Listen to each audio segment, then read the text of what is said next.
اچھا، اس معاملے میں ایک بات جو میں نے وہاں کہی کہ ہمارے ہاں شاعرانہ جو مبالغہ آمیزی ہے، یہ میری گفتگو کا حصہ انہوں نے حذف کر دیا ہے. اور میں نے ایک سنی شاعر، بہت بڑے عالم، جن کے حوالے سے آج بھی میری تقریر ہوگی خالق جناح ہال میں، مولانا محمد علی جوہر کے ایک شعر کے حوالے سے کہا کہ قتل حسین اصل میں مرگ یزید ہے، اسلام زندہ ہوتا ہے ہر کربلا کے بعد. میں نے کہا بالکل محمل شعر ہے، اسلام مرا ہی نہیں تھا، زندہ ہونے کا کیا سوال. اور اگر کسی درجے میں مزمحل یا زخمی ہوا تھا تو وہ تو رہا، کربلا کے بعد بھی رہا، یزید کی حکومت بھی رہی، بنو امیہ کی حکومت بھی چلی، کوئی تبدیلی تو نہیں آئی. یہ کیا کہہ رہے ہیں؟ اسلام زندہ ہوتا ہے کربلا کے بعد. میں نے کہا اسلام مرا نہیں تھا. جیسے میں نے یہ کہا کہ ملوکیت جو ہے وہ اب شروع نہیں ہوئی، ملوکیت تو 20 برس پہلے شروع ہو چکی تھی حضرت امیر معاویہ کے.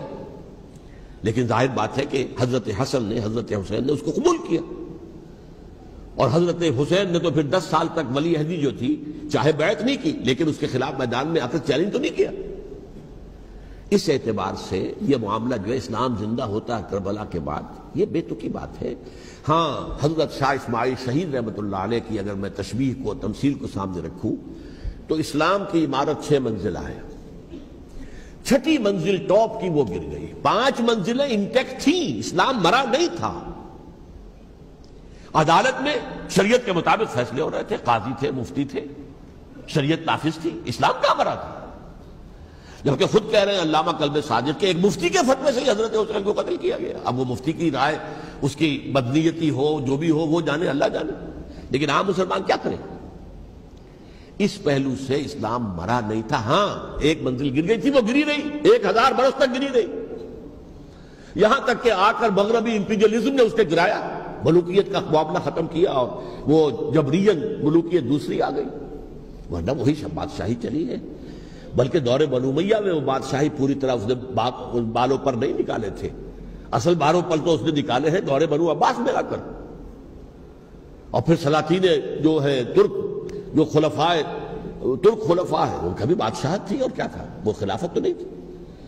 تو یہ تو اسلام میں جو بھی نقص واقع ہو گیا تھا، کبھی واقع ہو گئی تھی، وہ جو کی تو برقرار رہی.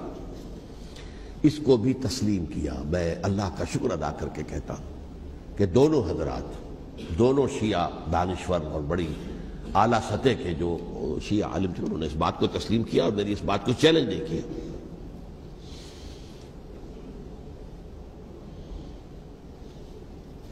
اصل میں تیسری بات میں نے یہ کہی کہ دیکھیے حضرت حسین رضی اللہ تعالی عنہ کی اس شہادت کے بعد، اس کے بعد واقعہ حرہ بھی ہوا، جو واقعہ کربلا سے بھی بعض اعتبارات سے زیادہ بھیانک اور زیادہ گھناؤنا واقعہ بنو امیہ کی تاریخ ہے، جس کو لوگ جانتے ہی نہیں.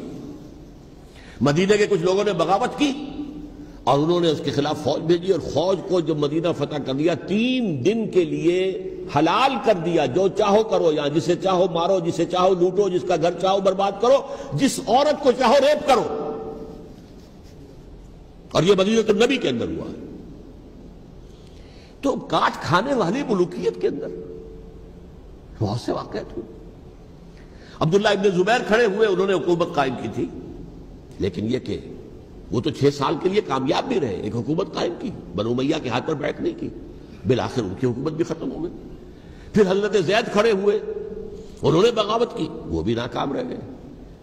پھر بنو عباس میں کھڑے ہوئے حضرت نفس زکیہ، حضرت حسن رضی اللہ تعالیٰ عنہ کے اولاد میں سے، وہ بھی ناکام ہو گئے، شہید ہو گئے. پھر یہ سمجھ لیا گیا کہ اب یہ جہاں تک 6ٹھی منزل ہے وہ تو دوبارہ تعمیر نہیں ہو سکتی.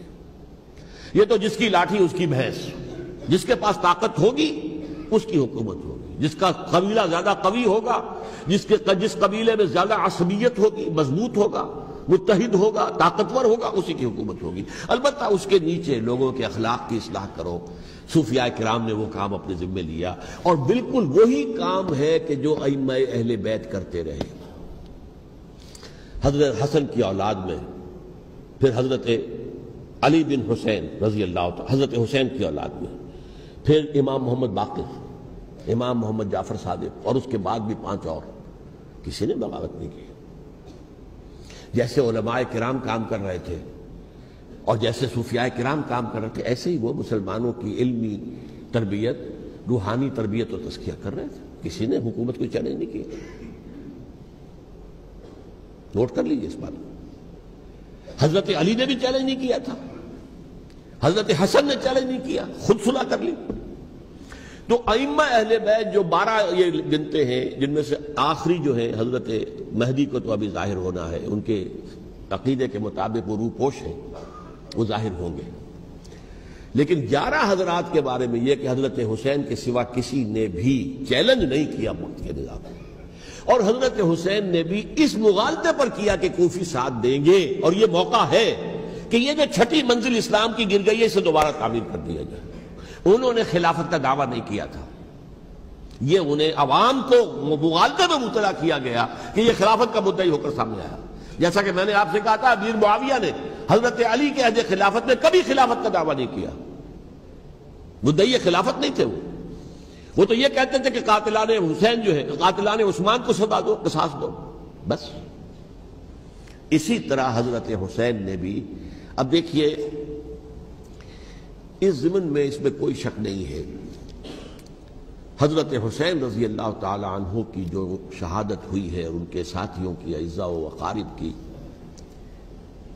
تاریخ انسانی میں یہ عزم، ہمت، شجاعت، مثابرت، صبر، استقلال، استقامت، اس کی بہت روشن مثال ہے، بہت روشن مثال ہے، بہت روشن مثال ہے. لیکن اس سے تاریخ کی رفتار پر کوئی اثر نہیں پڑا. وہ جو ملوکیت آ گئی تھی وہ اور گہری سے گہری ہوتی چلی گئی. واقعہ کربلا کے بعد تو واقعہ ہررا ہوا میں نے گنوا دیا آپ کو. اس سے زیادہ تو میرے خیال میں کہ اور ہمارے لیے لائق شرم جو ہے کوئی واقعہ ہے ہی نہیں.